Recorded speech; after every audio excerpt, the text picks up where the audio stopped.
This is the second project on our 12 DIY gifts for Christmas. Today we are going to do jar gifts for this. These are perfect for friends or coworkers, neighbors, anything like that. The first thing we're going to make is, they're called chocolate malted crinkle cookies. No, chocolate malted crispy cookies. Okay. First thing I should tell you is you want to use like a 1 quart mason jar or any kind of 1 quart vessel for your gift. Okay, we're going to use a mason jar. The first ingredient is, let me move these aside for you. First ingredient is a 1/2 cup of sugar.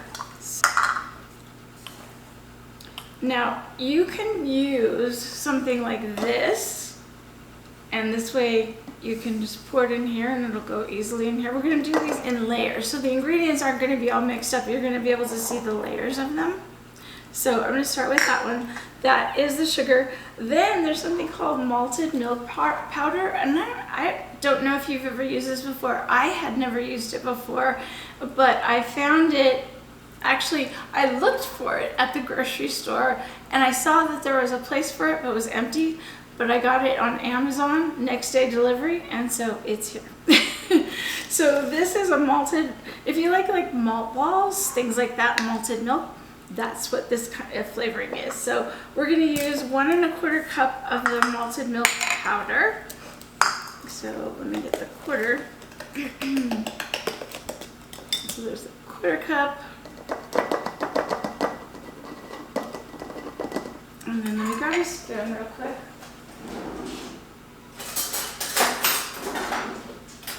Okay, so now I'm going to put the 1 cup. As you can see, I made some cookies a little earlier. This recipe makes 30 cookies about this size, and so I think it's perfect for your neighbor or whatever to make for their family. Okay, so there we have our cup. I'm going to pour that in, get that into the jar.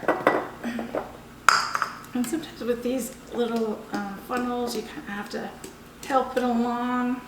Excuse my voice, by the way, it's still coming back on me. Little ways to go. When I get excited or upset, I sound like a mouse. It just squeaks out. It's a little frustrating. Not that I get excited or mad. I mean, like in the case that I would, that's what would happen. Okay, this is going to go slow this way. Maybe I'm just going to go like this. Like this. And then I will just pour. Okay, so there's our malted milk. And I'm just settling it there. Next is going to be 2 cups of flour. So I'll grab our 2 cups. Let me see if this works better with the funnel.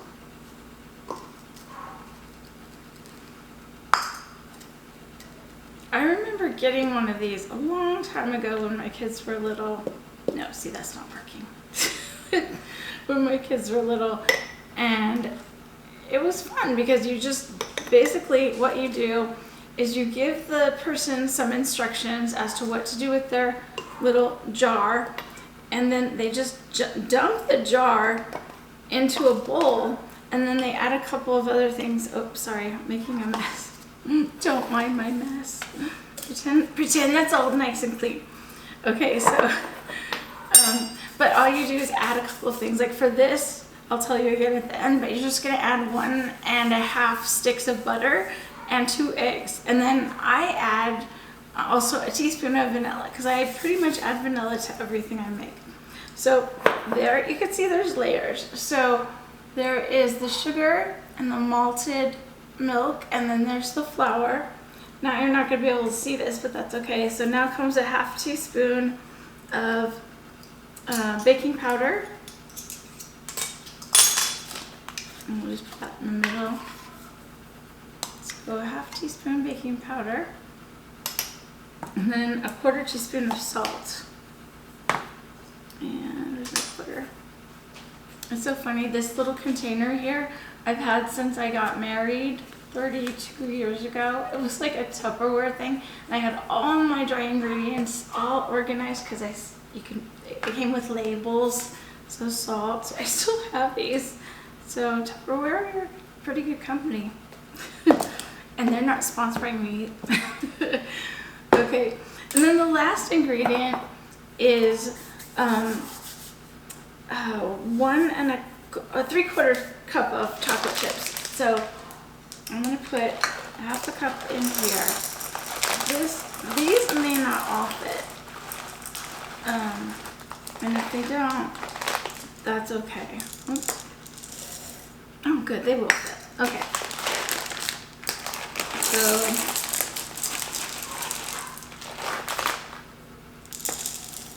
oh, I didn't add the second cup of flour. So, I was thinking, why is this not filling up the whole jar? Okay, so I'm gonna say, hold on for a minute. Let me scoop the chocolate chips out, and then I will show you with 1 more cup of flour. Okay, I'm back. What would my video be without a big mistake?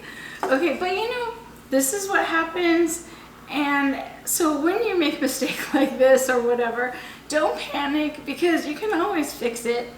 So so what I did was I took all the chocolate chips out and I put them in a bowl, and then I just, my son actually had the idea to just go ahead and strain them so that the flour would come off the chocolate chips. And I put that flour back in here. It's all still clean. It's all just the same stuff that was in the jar. And also we don't want to lose any of that salt or baking powder that was in there either. Okay, so this makes so much more sense to me now, because I was thinking, why is it not filling all the way up? It's like you need 3 cups of chocolate chips, and I know it's not that much. Okay, so back on track, guys, and there's our second cup of flour. That would be bad if we like sent that to our neighbor like that, right? And then they'd make it and they'd be like, that was delicious, yes. Okay, so now, basically, there's like this much room left. And so I'm just going to fill it to the top with these mini chocolate chips. And they're going to go on the top, and I'm pushing them down so you can kind of see them also on the sides. And if it gets shifted, it won't be a big deal when I put the top of the mason jar on, which 1 second. Okay, so then I'm going to put the top of the mason jar on. And then when I finish, I'm going to show you 2 other things. One is going to be for a ranch dressing, which is delicious, and another is going to be for a mochaccino drink.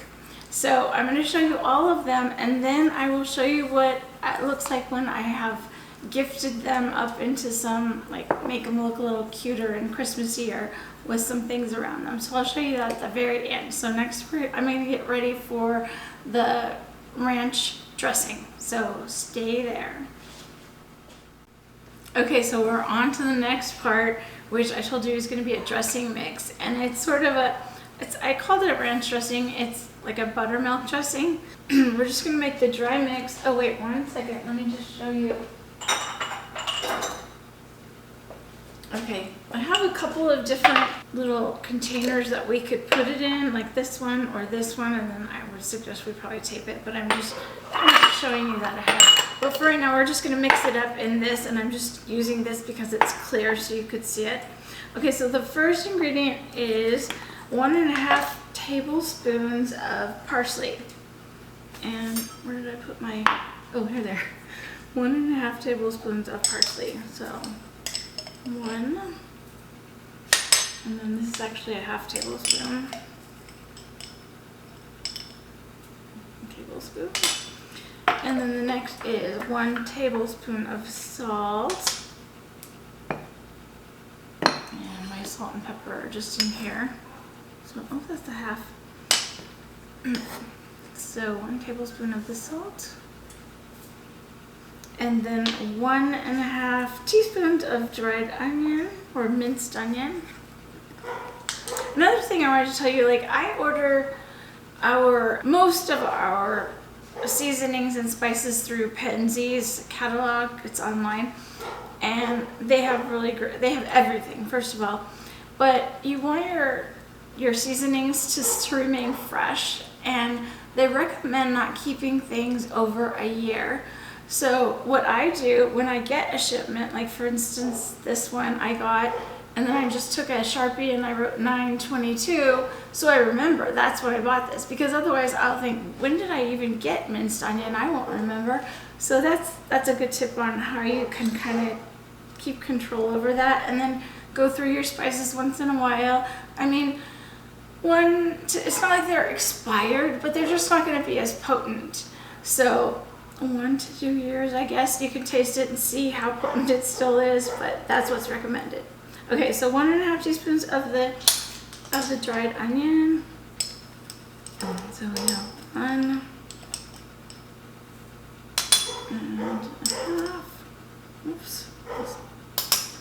And then, okay, it also calls for tarragon in this recipe. I have like everything. I couldn't believe when I looked and I don't have tarragon. So I Googled, what can you substitute for tarragon? And it lists a bunch of things, but the top 2 things were basil and dill. So I thought, I'm just gonna go with basil and dill.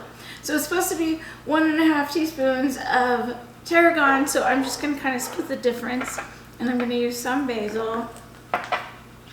So like not quite 1 teaspoon of the basil, and then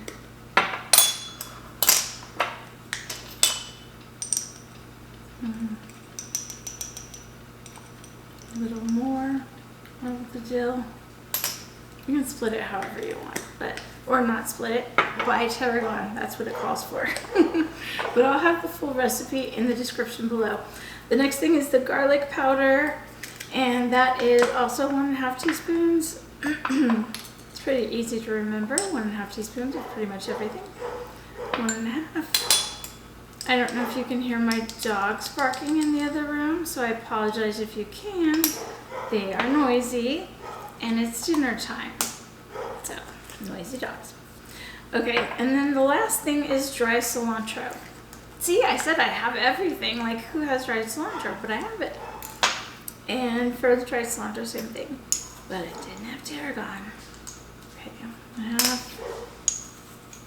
and 1. Okay.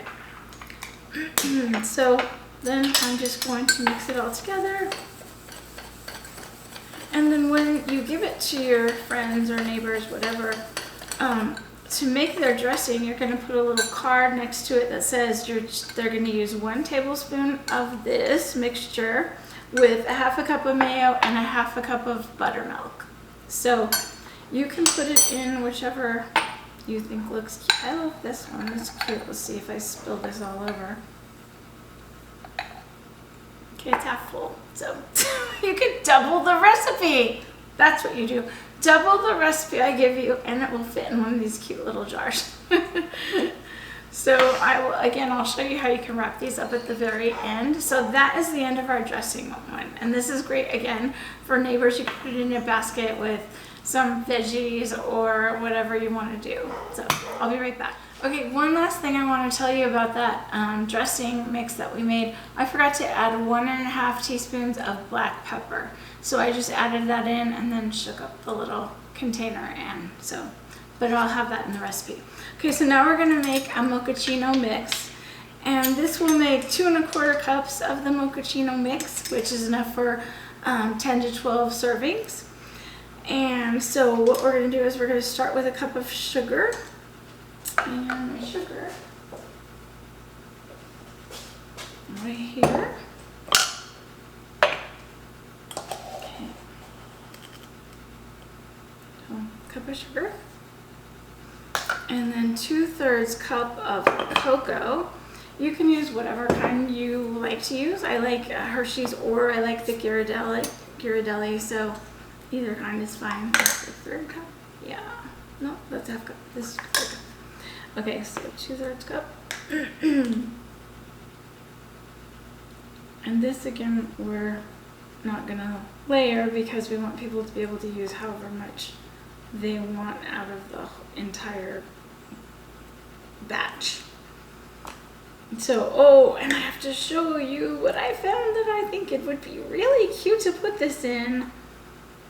And I've never seen it done before, so maybe, but watch it not fit right, but I think it will. I'm terrible with guessing what things fit right or not, but let me get it.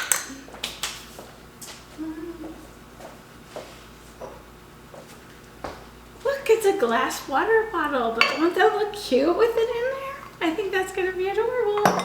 Okay, so there's the cocoa, and now we're gonna do a teaspoon of cinnamon, and here's my teaspoon of cinnamon.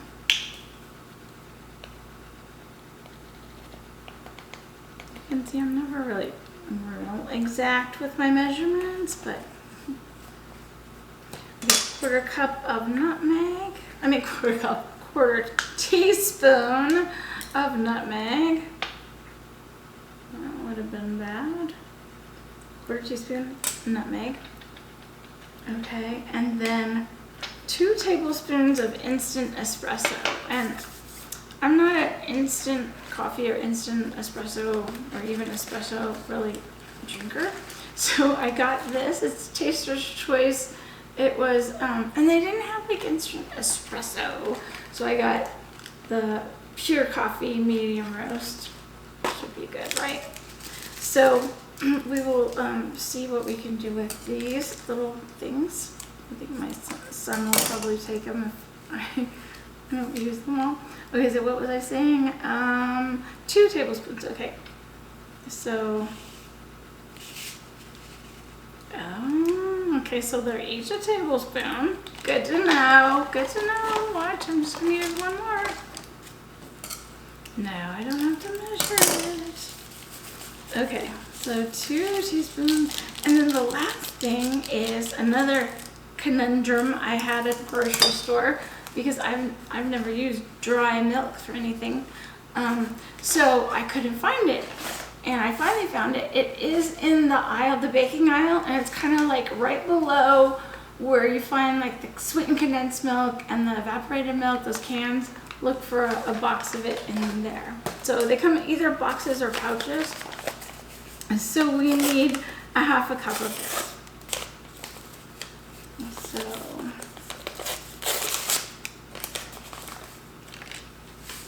half a cup of dry milk. Okay, and there. Now I'm just gonna mix this all up really well. Now I'm totally using the, where did I put my funnel? This is where I really need the funnel. I want to make sure it gets it, oops, it gets it really good in here. I think this will be delicious. And like I said, I'll give you all the information that you could put on little cards for your friends or neighbors to use, so that they know exactly the instructions, what to do with what you're giving them and what it is. Okay, so, oh yeah, see, it's going in nicely. I'm spilling a little. Yeah, I'm spilling a little more. Okay, hold on. Just use a little spoon, mix it down. I hope, it's a good time to tell you, if you have not yet subscribed to my channel, please do so. And I'm going to have a lot more of these Christmas gifts still, because this is only number 2 in our 12 DIY gifts for Christmas. I may not do all of them as video. I may do some just on my blog, which you can find on celebrationelevation.com. And I'll do full tutorials with pictures and everything there too. But please subscribe to my channel and hit the little icon that says you like it, the thumbs up. And then there's another icon that has a bell, and it lets you know when I have put out a new video. So look, this is cute. This is really cute. So then I will show you how I decorate these little containers, and you can give them to friends. But that's it for my video. I'll just show you that in a photo at the end of this video. And thanks for stopping by. I hope you will use some of these gifts